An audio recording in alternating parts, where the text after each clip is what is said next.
नमस्कार। शासन यो शब्द हामी कति सुन्छौँ होइन त? समाचारमा, किताबहरूमा, चिया पसलको गफमा, जताततै। तर के हामीले कहिले सोचेका छौँ यसको खास अर्थ के हो? आउनुहोस् आज यसलाई एकदमै सरल भाषामा बुझ्ने कोसिस गरौँ। ल, एउटा प्रश्नबाटै सुरु गरौँ न है। राज्य, सरकार अनि शासन सुन्दाखेरि त उस्तै उस्तै लाग्छ। धेरै जसोले त एउटै होला भन्ने पनि सोध्छन्, तर वास्तवमा यी तीनैवटै कुराहरू बिल्कुलै फरक हुन्। आजको यो छलफलको अन्त्यसम्ममा यी तीन बीचको भिन्नतामा हामी सबै छर्लङ्ग हुनेछौँ। त्यसो भए सबैभन्दा पहिले त यही बुझौँ। यो सबैभन्दा महत्त्वपूर्ण शब्द शासन अर्थात् गभर्नेन्स भनेको आखिर के रहेछ त? सरल भाषामा भन्नुपर्दा शासन भनेको कुनै पनि देश र समाजलाई चलाउने, व्यवस्थापन गर्ने एउटा समग्र प्रक्रिया हो। यसमा निर्णयहरू लिने, नीति नियम बनाउने र लागू गर्ने अनि देशको सम्पत्तिलाई सही तरिकाले प्रयोग गर्ने जस्ता कुराहरू पर्छन्। तर याद राख्नुपर्ने कुरा के हो भने यो काम सरकार एक्लैले गर्ने होइन। यो त्योभन्दा धेरै फराकिलो प्रक्रिया हो।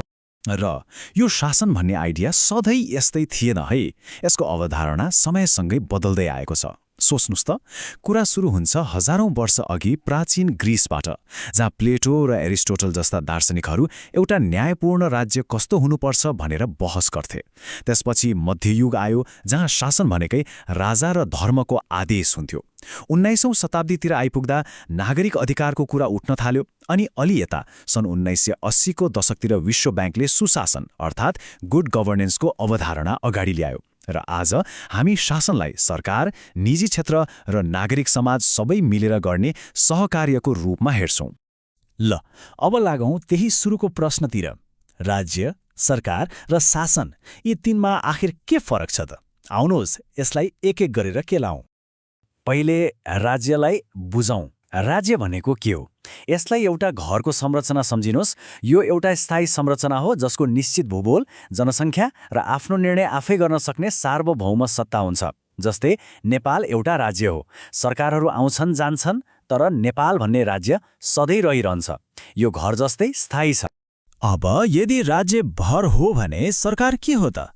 सरकार हो त्यो घरको रेखदेख र व्यवस्थापन गर्ने मान्छेहरूको समूह। यो अस्थायी हुन्छ। चुनाव मार्फत आउँछ, आफ्नो कार्यकाल पूरा गर्छ अनि फेरि अर्को आउँछ। उनीहरूले कानुन बनाउँछन्, लागू गर्छन्, तर उनीहरू फरिरहन्छन्, जबकि घर अर्थात् राज्य त्यहीँको त्यहीँ रहन्छ। र अन्तमा आउँछ शासन। अब शासन चाहिँ के हो त?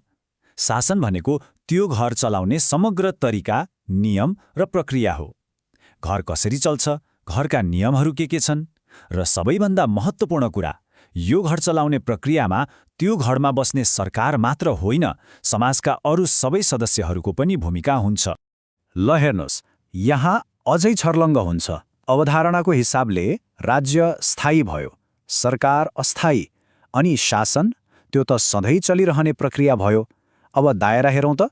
सरकार भनेको राज्यको एउटा सानो हिस्सा मात्रै हो, तर शासनको दायरा सरकारभन्दा पनि कैयौँ गुणा फराकिलो छ, जसमा हामी सबै पर्छौँ। हामीले बारम्बार भन्यौँ नि, शासनमा सरकार मात्रै हुँदैन, अरू पनि हुन्छन् भनेर। को हुन् त ती अरू पात्रहरू? आउनुहोस् शासनका तीन मुख्य खेलाडीहरूलाई चिनौँ। राम्रो शासन तीनवटा बलियो खम्बामा अडिएको हुन्छ। पहिलो खम्बा हो राज्य, जसको काम हो नीति नियम बनाउने र सुरक्षा दिने। दोस्रो खम्बा हो निजी क्षेत्र, उद्योग, व्यापार, जो देशको आर्थिक इन्जिन हो, जसले रोजगारी सृजना गर्छ। अनि तेस्रो र सबैभन्दा महत्त्वपूर्ण खम्बा हो नागरिक समाज, अर्थात् हामी सबै आम नागरिक, गैर सरकारी संस्थाहरू, मिडिया, जसले जनताको आवाज बोल्छ र राज्यलाई जवाफदेही बनाउँछ। मतलब कुरो के हो भने यी तीनवटै खम्बाले मिलेर सहकार्य गरेर काम गरे मात्रै शासन प्रभावकारी र बलियो हुन्छ। एउटाले मात्रै काम गरेर केही लछारपाटो लाग्दैन। ठिक छ, शासन के हो, यसका पात्रहरू को हुन् भन्ने त बुझ्यो, तर शासन हुनु मात्रै ठूलो कुरा होइन। शासन राम्रो हुनु पर्यो, अर्थात् सुशासन, गुड गभर्नेन्स हुनु पर्यो। के कुराले बनाउँछ त शासनलाई सुशासन? अब संयुक्त राष्ट्र सङ्घ र विश्व ब्याङ्क जस्ता संस्थाहरूले यसका 8वटा मुख्य विशेषताहरू छन् भनेका छन्। जस्तै सहभागिता, मतलब देशको निर्णय प्रक्रियामा आम मानिसको कतिको पहुँच छ। पारदर्शिता, सरकारले के गर्दैछ भनेर लुकाएको छ कि सबै छर्लङ्ग देखाएको छ। अनि उत्तरदायित्व, गल्ती गर्दा सजाय हुन्छ कि हुँदैन, यस्तै यस्तै कुराहरूले शासन राम्रो छ कि छैन भन्ने निर्धारण गर्छ। तर यी सबै कुराहरू त सैद्धान्तिक जस्ता भए। व्यवहारमा चाहिँ कुनै देशको शासन राम्रो छ कि नराम्रो त्यो कसरी थाहा पाउने? के यसलाई नापजोक गर्ने कुनै मिटर हुन्छ? हो, एक किसिमले हुन्छ। वास्तवमा विश्व ब्याङ्कले नै विश्वभरिका देशहरूको शासनलाई तुलना गर्न र नाप्नका लागि 6वटा मुख्य सूचकहरू अर्थात् इन्डिकेटर्स विकास गरेको छ। यहाँ हेर्नुहोस् त, जस्तै पहिलो छ भोइस एन्ड अकाउन्टेबिलिटी। यसले के नाप्छ भने नागरिकले आफ्नो आवाज कत्तिको बुलन्द गर्न सक्छन्, अभिव्यक्ति स्वतन्त्रता कस्तो छ। अर्को हेर्नुहोस्, कन्ट्रोल अफ करप्सन, भ्रष्टाचार कत्तिको नियन्त्रणमा छ।